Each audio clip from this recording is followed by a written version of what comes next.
გამარჯობა, ეს არის გადაცემა გვერდიდან და მე ვარ დავით კალანდია. მეგობრებო, ესპანეთიდან ძალიან საინტერესო ამბები მოდის. დიახ, ესპანეთი ევროპის ერთ-ერთი ულამაზესი ქვეყანა, რომელშიც მე არ ყოფილვარ და ალბათ უახლოეს მომავალში არც ვიქნები. ესპანეთი სერვანტესის, გოიას, გაუდისა და პენელოპა კრუსის მხარეა. მეგობრებო, ესპანეთზე ახალს ალბათ არაფერს ვიტყვი, ერთს კი დავამატებ, ეს ქვეყანა იუნესკოს მსოფლიო მემკვიდრეობის ობიექტების სიაში მეოთხე ადგილზეა იტალიის, ჩინეთის და საფრანგეთის მერე. რატომ დავიწყე ესპანეთზე ლაპარაკი? იმიტომ რომ ჩემი მეგობარი ბარსელონაში ცხოვრობს ფანტასტიკურად ლამაზ ქალაქში, სადაც ანტონიო გაუდის შედევრებია მიმოფანტული. ეს ყველა მიცის, ყველა მიცის, მაგრამ ყველას როდი აქვს ნანახი და ეს ცუდია, თუმცა ახლა გაუდის შედევრებს არ შევეხები. თუ ვინმეს რამე აინტერესებს ამ მიმართულებით, გადაშალოს YouTube და ჩემზე უკვე დაინახავს თუ რა არის გაუდი. ამჯერზე კი მე სხვა რამ მაინტერესებს, მეგობრებო, უსაფრთხოება. დიახ, არ გაგიკვირდეთ. საინტერესოა, როგორაა დაცული უსაფრთხოება ევროპაში, რომლის სრულუფლებიანი წევრიც დღეს თუ არა ხვალ აუცილებლად გავხდებით და კერძოდ რა ხდება კონკრეტულად ესპანეთში. და ერთ საინტერესო ინფორმაციას გადავაწყდი. თურმე ულამაზეს ბარსელონაში კრიმინოგენური სიტუაცია საკმაოდ დაძაბული ყოფილა.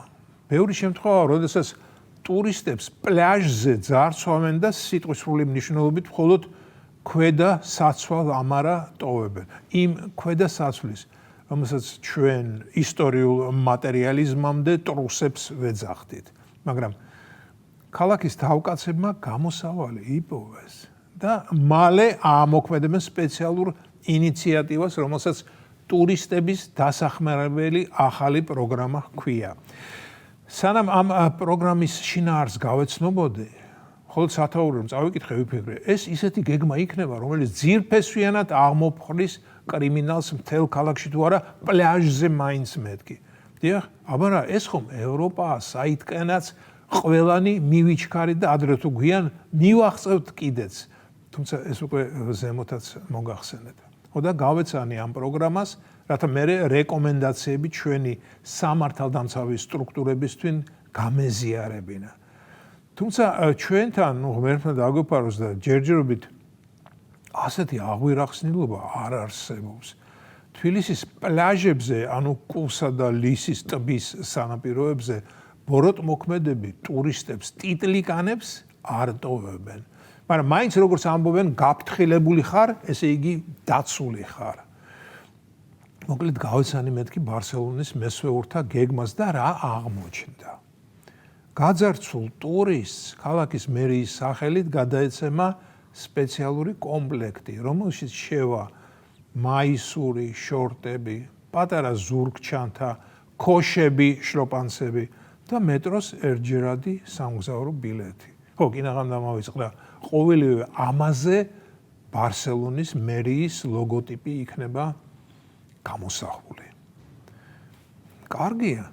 ეს სულ არაფერს ესეც საქმეა. როდესაც ჩაიცვამ იმ მაისურს, შორტებსა და ქოშებს ზურგზე ცარიელ ჩანთას მოიკიდებ და მეტროში ჩახვალ, ის აზრი რომ ქალაქის მერია შენზე ზრუნავს, აუცილებლად დაგეხმარება რომ მეტროდან მშვიდობიანად ამოხვიდე კიდეც.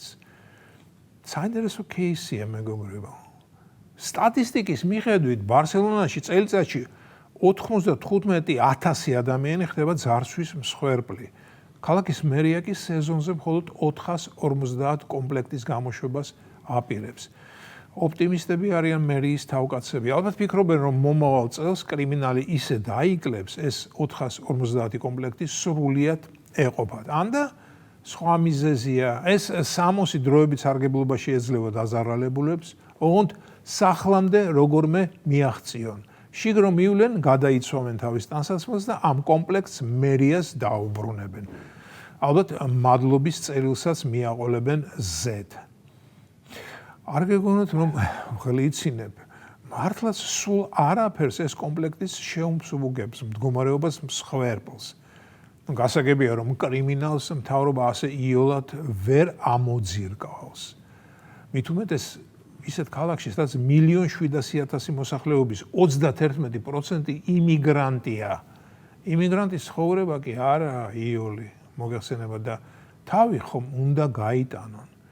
ამიტომაც მიმართავს უკიდურეს ზომას, ქურდობასა და ყაჩაობას, რასაც ჩვენ რასაკვირველია ვგმობთ და არ ვამართლებთ. და იმაზე ვფიქრობდი, ეს პრაქტიკა, რომელიც ბარსელონის ცხოვრებაში მკვიდრდება, განაუცნაურია რა. წარმოვიდგინეთ ჩვენთან რომ შემოეღოთ მსგავსი რამ, ოღონდ ქართული კოლორიტით, დაყაჩაღებული ტურისტისთვის ყაბალახი, ჩოხა, აზიაცკები და თბილისის მერის სიმბოლიკებიანი მინიატურული ხურჯინი რომ გადაეცათ. ხომ წარმოიდგენიათ როგორ აღმოვლდებოდა ურსულა ფონ დერ ბრიუსელაინენი, როგორ აყვებოდა რუსთავაზე ევროპისკენ დინჯად მიმავალი ინტელიგენცია და ამ ინიციატივას სრულ დაცინვად ჩათვლიდა. მაგრამ ის რაც ბარსელონის ქალაქის მერ ჟაუმე კოლბონისთვის დაშვებულია, თბილისის მერ კახა კალაძესთვის დაუშვებელია. და ბოლოს ჟაუმე კოლბონი თურმე კატალონიის სოციალისტური პარტიის წევრი ყოფილა.